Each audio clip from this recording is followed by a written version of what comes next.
Yesterday, our Prime Minister was chased out of Ballarat by angry farmers. And is it any wonder? This bloke went up on stage, our Prime Minister, and just gaslit the local community and told 10 outright lies. This man is an unmitigated liar. He simply cannot tell the truth, and he was at it again in Ballarat, lying through his teeth. So no wonder those farmers were so angry and gave him such a hostile reception. So to be fair, let's go through exactly what he said, and let's show the evidence to prove that our Prime Minister is an unmitigated liar with each one of these 10 lies. We've actually asked some of those people at those forums and summits to ask their questions directly to you. I think we're going to start with the first one. Kelly from Marina. Why are regional communities paying the cost for renewable energy? Where is the social licence? Where is the regulation to protect our communities, value our farmland and preserve our environment? How can state and federal governments justify enabling companies like Squadron Energy to tear our communities apart? So Thank you, everyone. So that's Kelly Gelly, who's from Maruna, which is about 100 clicks west of here. And obviously renewables, is a huge issue. And this morning at Brekkie, I was talking with a few people presenting very similar views, and last night as well at the dinner. A couple of things that we have to recognise. One is that there hasn't been a new coal-fired power station begun for this century. That's just the truth. Now, the first lie the Prime Minister said, and let's quote again so we get the words exactly right. He said, there hasn't been a new coal-fired power station begun for this century.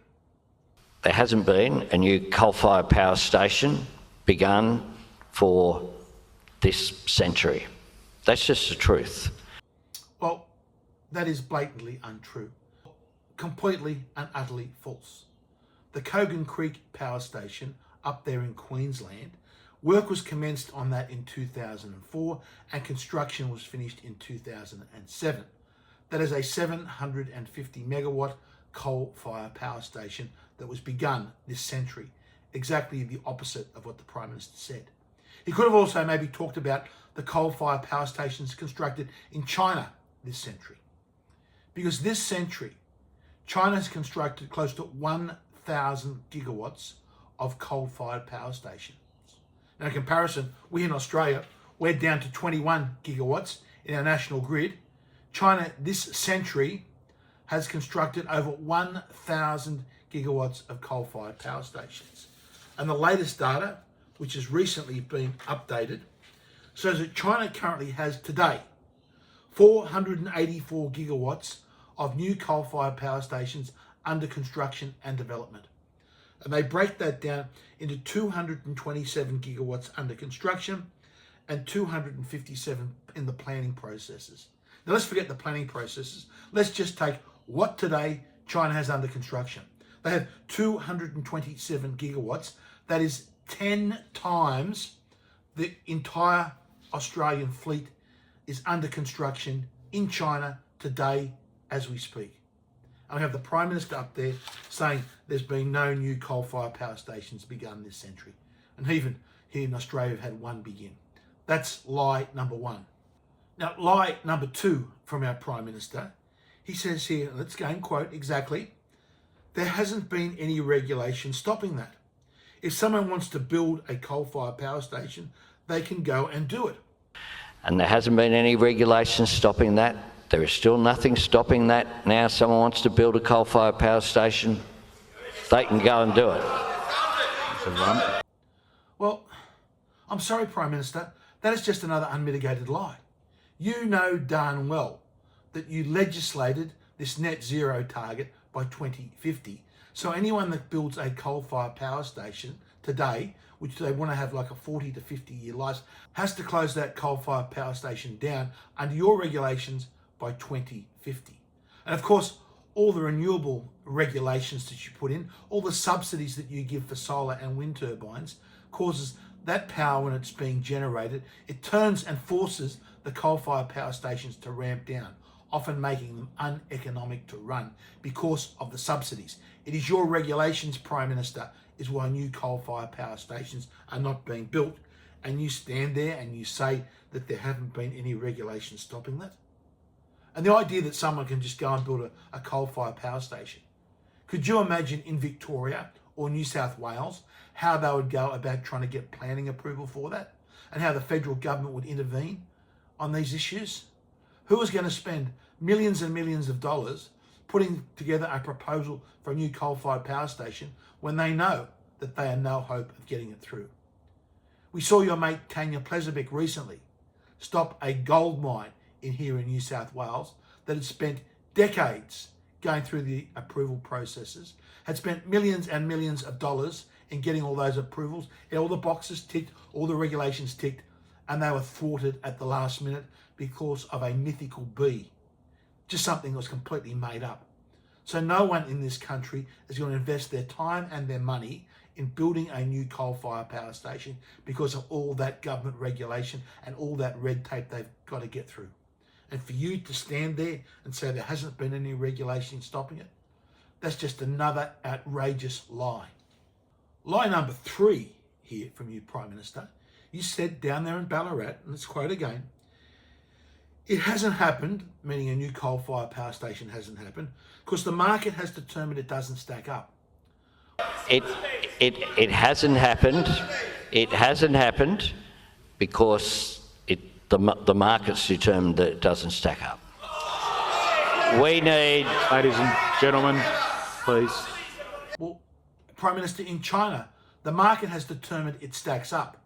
They are building, as I said before, Prime Minister, they have under construction today 227 gigawatts of new coal-fired power stations, 10 times our existing fleet, and they have more than that in planning again.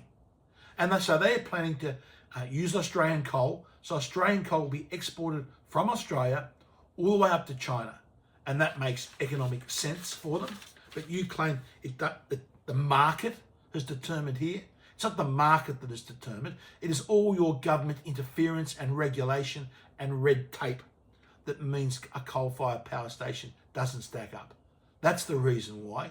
If it was left to the market and government butted out, coal-fired power stations we'd be replacing them, we'd be building new ones, but it is government regulation and interference. It is not the market, the exact opposite. Again, Prime Minister, an absolute outrageous and blatant lie coming out of your mouth. Then there's lie number 4, the old chestnut that gets rolled out, that renewables are the cheapest form of new energy. So, Please, audience. So, we do need energy, and the cheapest form of new energy is renewables. Complete and utter bullshit.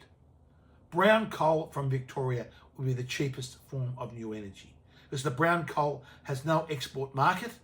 It is very low cost. That would be our cheapest form of electricity. It is today in the market the cheapest form. And a new coal-fired power station would be, a brown coal or even black coal here in New South Wales, would be far, far more cheaper than your so-called renewables. Because you are not even making a fair comparison. If you're going to compare the cost of a coal-fired power station against renewables, you have to put in all the costs.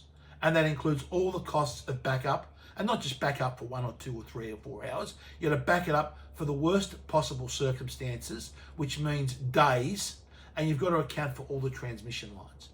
And when you do that, Prime Minister, you know darn well that renewables are not the cheapest form. Again, Prime Minister, you are lying through your teeth. You are deceiving the Australian public. No wonder they chased you out of town.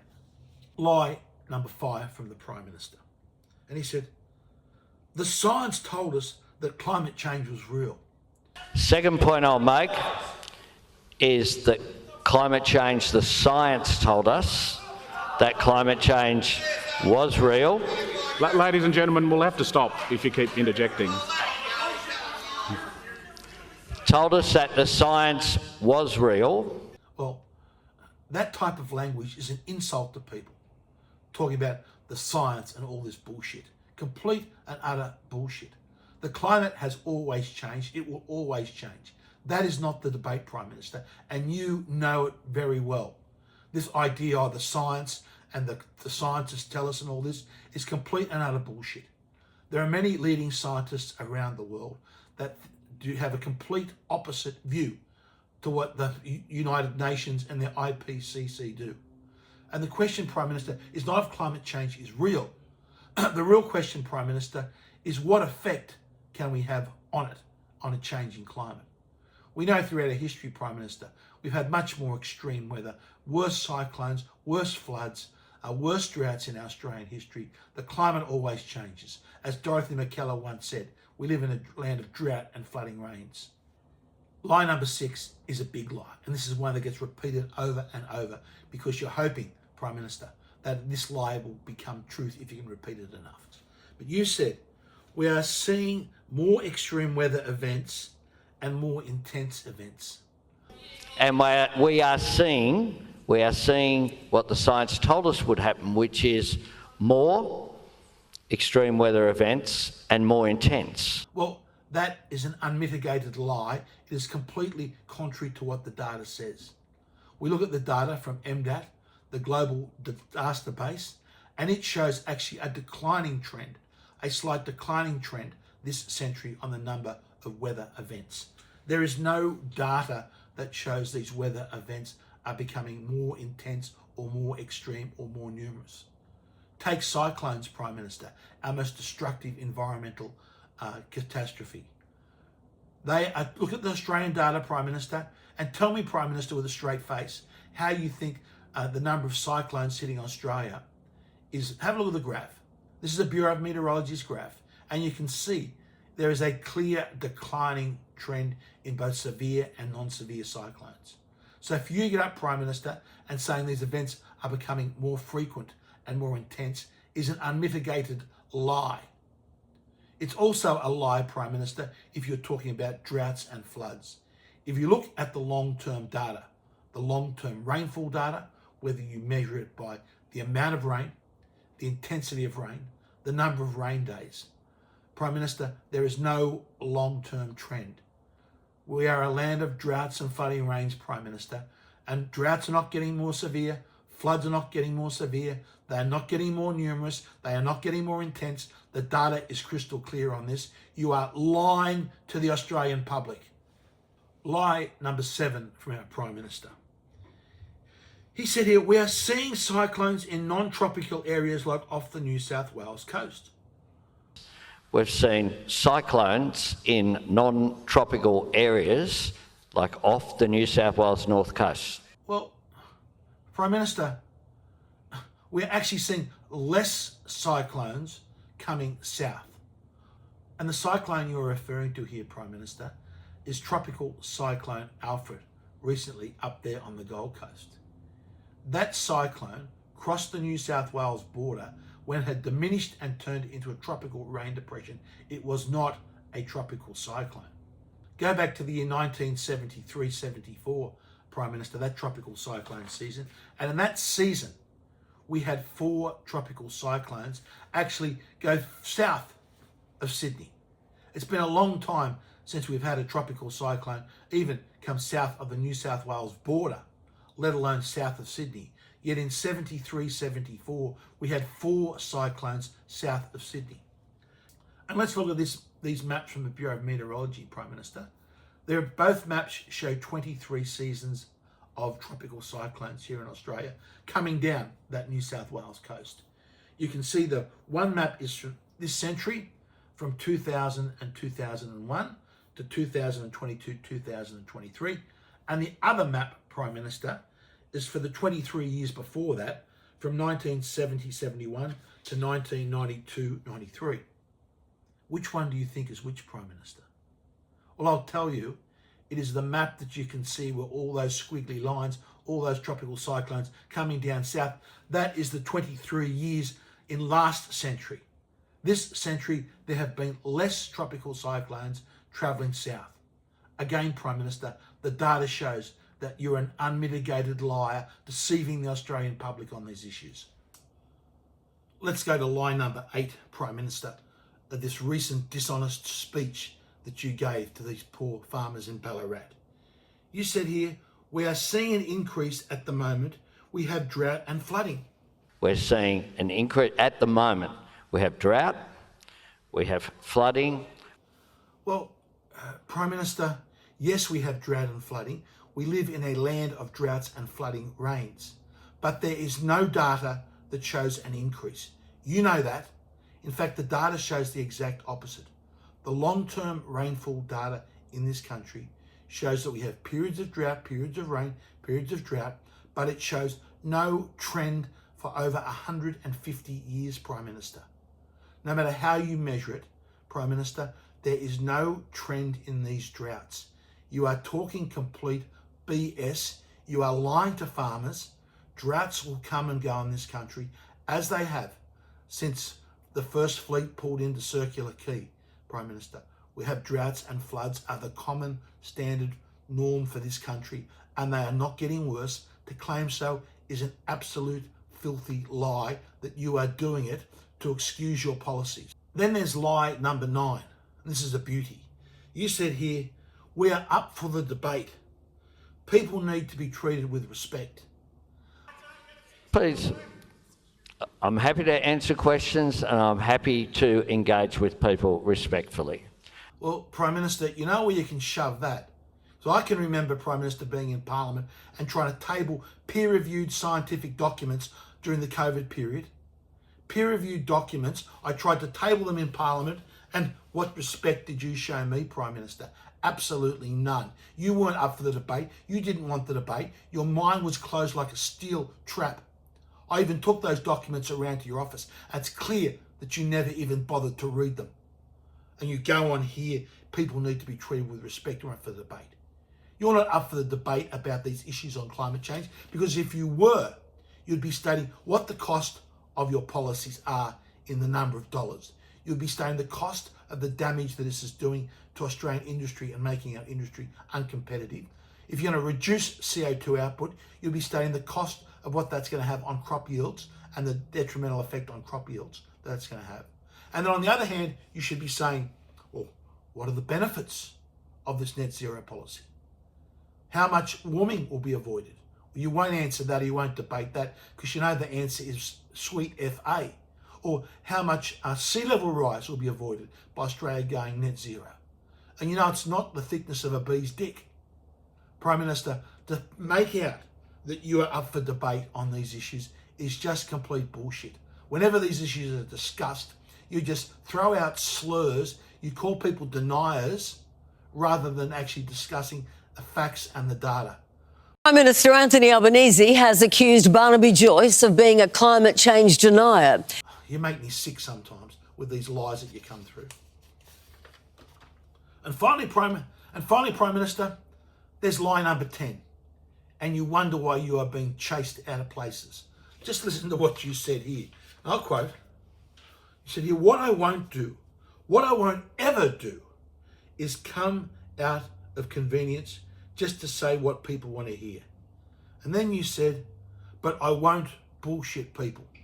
Well, Prime Minister, let's check your own words against where you said, I won't bullshit people, and let people make up their mind if you are bullshitting them or not. But what I won't do, what I won't ever do, is come and out of convenience just say what is convenient and people want to hear. But I won't bullshit people. See electricity prices fall from the current level by $275 for households by 2025. How sure are you that that 275 is robust when you've only got 3 years to deliver it, from 22 to 25? Well, I don't think I know. But I won't bullshit people. Prices by $275 for cheaper electricity. It will save families $275 on average a year. But I won't bullshit people. Households will benefit by $275 on average. It will mean cheaper power for homes and businesses. But what I won't do, what I won't ever do, is come and out of convenience just say what is convenient and people want to hear. That will reduce power prices by $275. $275. But I won't bullshit people. $275. $275. $275. $275. $275. $275. But I won't bullshit people. I won't say